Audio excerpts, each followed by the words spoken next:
नमस्कार, स्वागत है आप दर्शकों का। आप देख रहे हैं न्यूज़ 18 का डिजिटल प्लेटफॉर्म। मैं हूं आपके साथ रजनी चौबे।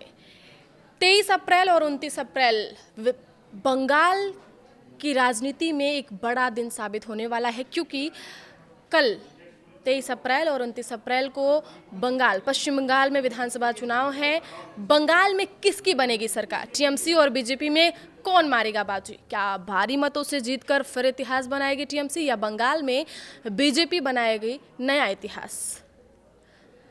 पश्चिम बंगाल विधानसभा चुनाव के पहले चरण की वोटिंग 23 अप्रैल को होने जा रही है, जो कि कल है, जहां सीधा मुकाबला सत्ताधारी तृणमूल कांग्रेस और बीजेपी के बीच है। बूथों पर वेबकास्टिंग का ट्रायल रन जो है वो शुरू हो चुका है। पहले फेज के उम्मीदवारों की जो किस्मत का फैसला है वो करीब 3 करोड़ वोटर करेंगे। चुनाव आयोग ने हिंसा मुक्त चुनाव कराने के लिए बड़े पैमाने पर तैयारी भी की है।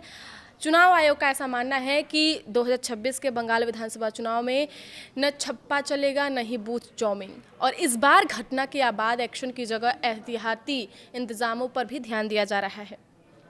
बंगाल में छप्पा का मतलब फर्जी वोटिंग होती है और बूथ जॉमिंग मतलब बूथ कैप्चरिंग को कहते हैं। चुनाव आयोग का ऐसा दावा है कि 2021 जैसी हिंसक घटनाओं को किसी भी सूरत में नहीं होने दिया जाएगा।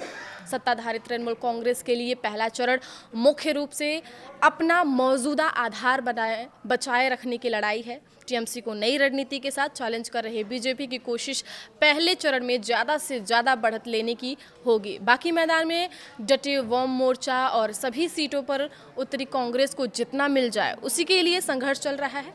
2021 के बंगाल विधानसभा चुनाव और 2024 के आम चुनाव के हिसाब से देखें अगर तो 2026 का जो चुनाव है कई मायनों में अलग माना जा रहा है। पहली बार ऐसा चुनाव होने जा रहा है जब उन 90 लाख से ज़्यादा नाम एसआईआर के तहत हटाए जा चुके हैं, और बड़े पैमाने पर तबादलों के बाद चुनाव आयोग भारी सुरक्षा बलों की तैनाती से चुनावी हिंसा रोकने की कोशिश कर रहा है।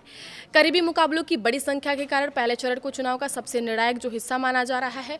पहले चरण में जंगल महल, उत्तर बंगाल और मुर्शिदाबाद, मालदा जैसे इलाके शामिल हैं। यहाँ वोट देने वालों में शहरी मतदाता के अलावा आदिवासी समुदाय और चाय बागान के मजदूरों के साथ साथ मुस्लिम आबादी बहुल इलाके में लोग भी शामिल हैं। चर्चित सीटों में नंदीग्राम में वोटिंग भी पहले चरण में ही होने वाली है। नंदीग्राम पिछले साल तो सबसे ज़्यादा महत्वपूर्ण सीट बन गई थी, क्योंकि 2021 के बंगाल विधानसभा चुनाव में मुख्यमंत्री ममता बनर्जी बीजेपी के शुभेंदु अधिकारी के साथ दो हाथ कर रही थी। दोनों में मुकाबला तो इस बार भी हो रहा है, लेकिन भवानीपुर में वहीं पहले चरण में महिलाओं की जो हिस्सेदारी है वो 11% है।